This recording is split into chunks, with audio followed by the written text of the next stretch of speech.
Hello everyone, my name is Vitória Nunes and I'm here to present you to our project Operação Sapajos on Instagram, in which I have been working for the past 4 years trying to mitigate capturing monkeys trade and pet keeping.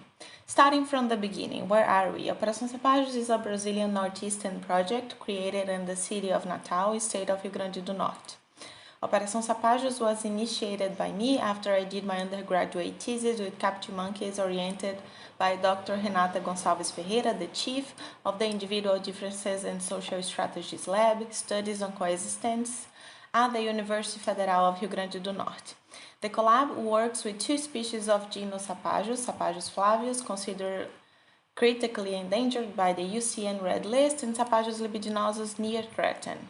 The collab has an in situ project studying different aspects of habitat fragmentation impact, especially caused by sugarcane monoculture plantations, on the socio-ecological behaviors of a wide population of blonde capuchins, and also an ex situ one with behavioral studies and rehabilitations for release of capuchins from wildlife trafficking at the rescue center called Cebus. At least for Natal, the species we mostly study are Sapajos libidinosus, but in other cities we registered Sapajos flavius and even Sapajos nigritus and apella. That's why I put the image here as well. So to give you all an outline, if in our whole country there are approximately 45 rescue centers, and we already know primates account for around 38.2% of the fauna received, whereas capuchin monkeys comprising 28%, and in 5 years, one single rescue center in Paraíba state received a total of 503 primates. So by a rough estimate, we have a total of 1,200 capuchin monkeys trafficked every year in Brazil. So for a parallel, still according to IUCN's Red List, this is basically just 2 times the number of mature blonde capuchin monkeys in the wild. In resume, wildlife trafficking is a huge problem for capuchin's conservation in Brazil, and I'm not even getting into the difficulty of proper rehabilitation due to overpopulation, lack of space in rescue centers, and the dilemma of finding release sites for them and being able to monitor all these individuals post-release, especially since there is only few grants that would cover pilots project for non-threatened species, expensive and exploratory releases. But adding up to these threats, we have, of course, habitat fragmentation, known to cause primate species to use anthropogenic environments as supplementary habitat. In this article, I found that Sapajos have the greatest diversity of described interactions with human settlements comparing to all other Brazilian genus, such as garbage foraging, the case of Sapajos libidinosus and nigritus, and crop raiding, the case of the critically endangered Sapajos flavius. And of course, these interactions are modulated by varied contexts such as gender, educational, social status, and issues of capital and financial security of people, and nowadays being the greatest source of media influence, the internet. So when it comes to educating people about captive monkeys, a multifaceted approach capable of encompassing all these various nuances that influence this particular human-primate coexistence is required. That's why I created, and that's what I try to do on our Instagram page. Now, I will go through some of our experiences and things we did that I consider it was successful. First example, launching a photo contest where people participated by sending photos of capuchins in the wild. We gained engagement and stimulated a healthy and pro-environment competition for likes. Our prize shirt went to the other side of Brazil and Rio Grande do Sul. Second, sending mini promotional flyers by email. People could ask to receive them and spread it anywhere. These points were some places distributed by different Brazilian states. And third, of course, the idea of making and selling t-shirts during lectures and meetings is great. With these three things, we fastly reached 5,000 followers in less than 1 year. In January 2020, COVID was reaching Brazil. I thought, how are we going to be able to talk about captive monkeys in the middle of all of this? But the ends didn't take long to connect, because until then, the only thing that was well known was that the pandemics was the result of the proximity between humans and wild animals. And then, of course, we couldn't miss the opportunity to take advantage of this to risk a holistic and multidisciplinary view. By then, we realized the usefulness of broadening the focus of the posts beyond just scientific dissemination related to capuchins. I realized that looking for the connection between the capuchin monkey threats and other social environments conflicts was the secret to avoiding repetition and reaching more people before they got bored. And so our environment education strategy for talking about primates started to address a wider range of subjects, such as advocating against capuchin monkey memes, using clothes or anthropomorphized settings, and sharing information on how to recognize and report wildlife trafficking and abuse in and out social media. I mean to put these examples here especially to illustrate that I don't know if you can see the difference as much as I can, but I evolved a lot since our first posts. Our content became more aesthetically pleasing to the eye, shall we say, more eye-catching, more fun. So greater reach is also a reflection of better quality content. Today we have more than 700 posts published, 10,000 followers. We reach about 6,000 singular accounts in 90 days, and daily I see people advocating against capuchin pet trade, sharing our posts all around social media, trying to make a difference themselves. We definitely started a movement. But to add just one last example, on the beginning of this year, a famous model and influencer in Brazil appeared on a newborn photograph session with 2 babies capuchin monkeys she received as a gift from her husband.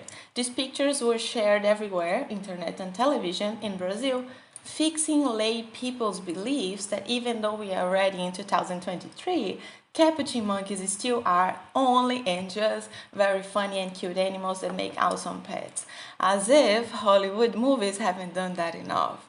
The interesting thing, though, it was that we received this message on Instagram. It was a follower of us who had proofs these 2 infants had an illegal background. Sapajos nigritos is the only one capuchin species traded for pet legally in Brazil, and there is only one legalized seller. And the commercial invoice this woman had was fake. So we reported the case with proofs to Brazilian government's environmental agency, and the 2 were rescued by the police. So this made us realize educational project like ours can do a little bit more than just talk about primates. But then what? Should we all go to social media, talk about our study species, do scientific dissemination, and become a reporting channel? Yes, because we have nothing to lose doing that, but at the same time it's better to not keep our hopes too high. Why? Because social media is ruled by a thing called algorithm. That is basically a calculation based on the taste of majority. And this taste of majority is in turn the sum of information such as the time people spend looking at the publication, how many people liked it, how many people shared, how many people commented.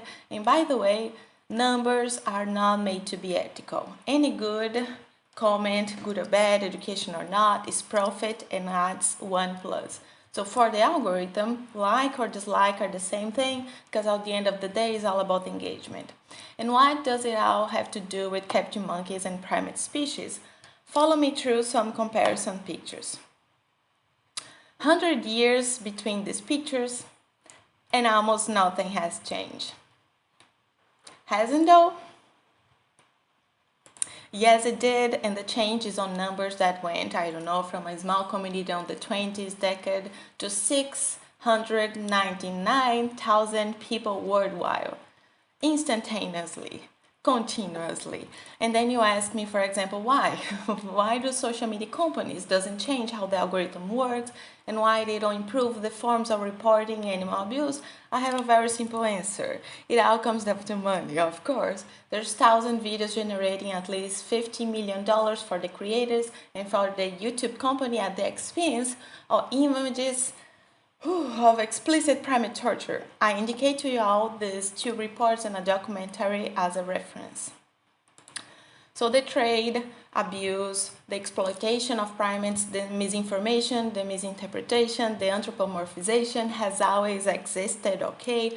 But with social media, it tends to increase exponentially as if we went from, I don't know, arithmetic to geometric progressions, because, for example, to even do this presentation, I had to open and give audience for those videos and more money to those people who had recorded them. So what I learned talking about primates on social media and trying to do environmental education is that it's getting more and more complicated for us, you see. I mean, am I really doing anything at all if Operação Sapajos had 10,000 followers but it's still 500,000 less than one single famous pet captive monkeys on the internet? This is absurd. So for those who aren't in touch with this topic yet, there's a bunch of scientific articles discussing the impact of social media on wildlife conservation coming out, including mine. In 2021, I watched all the videos portraying captive monkeys on YouTube and found out that 71% of the most viewed ones showed these animals being pets. So more misinformation equal more misinterpretation. The more people see primates being pets, the more the trade demand will grow. These are the most common searches related to captive monkeys on Google from 2006 to 2009 worldwide. So assuming this is what we are, at least for the most part in the symposium, concerning to do, which is trying to communicate primates conservation threats and new behavior descriptions and discovery for supporting strategies for reducing extinction and improving preservation and whatnot, I want to provoke everyone here to think, myself included, because I need to think too, with whom are we talking to besides to ourselves? Because at some point in my journey, I realized that people on the internet, except for primatologists themselves and maybe some of our more supporting friends and family, they are not paying attention to us. Our voice isn't even slightly reaching them. They are too busy looking at this, laughing at this. And as long as they have this, they won't. And pet trade is just the tip of the iceberg. Maybe what I'm saying here sounds too apocalyptic because we still have this mindset the internet is just another technology milestone for entertainment such as television. Internet itself, by its means, maybe, but I'm too afraid to say that social media is certainly not. It's reaching way too many people, way too fast, way too intensely, way too unattended, and if we don't stop as primatologists to pay some attention to it, if we don't choose to directly and actively address these issues by law, if we don't urge decision makers and big tech companies to prevent the circulation of these types of wildlife content online, in a future not too far away, trying to make people care about primates' extinction will make us look like lunatics telling a fairy tale no one wants to hear. Why not? Social media had done that before with politics. I mean, do we really think these people know about the conservation status of these primates? Do they look like they are threatened in any type of way? So how can people believe it? How can they care? How can they help us protect them?